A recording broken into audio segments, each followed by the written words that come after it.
بسم الله الرحمن الرحيم، والحمد لله رب العالمين، والصلاة والسلام على أشرف المرسلين. متتبعي قناة أعشاب وأسباب، السلام عليكم ورحمة الله تعالى وبركاته.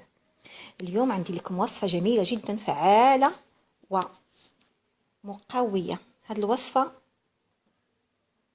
اليوم هنقدمها لكم خصيصا لمعالجة السعال، الكحة. الوصفة المكونات ديالها جد طبيعية ونافعة للجسم وليس عندها أي آثار جانبية. هذه الوصفة كتكون من 3 أشياء: عصير بصلة حمراء، البصلة الحمراء اللي هي هذه أبشرناها وخدينا العصير ديالها، كنضيفوا عليها ملعقة صغيرة من بذور الشمر ونخلط جيدا.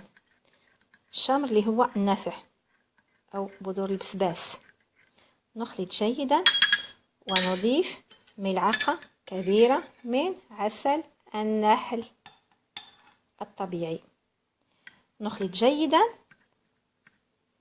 ونتناول هذا الخليط في الصباح وفي المساء.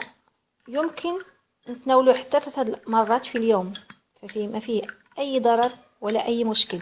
هذه الوصفة كما قلت وكنعاود ليس لديها أي آثار جانبية، بالعكس هي مقوية، هي فعالة، صالحة لنزلات البرد والسعال، وتخفف أزمات الربو، وصالحة لأشياء أخرى، ولكن اليوم نكتفي باستعمالها لمعالجة الكحة والسعال ونزلات البرد.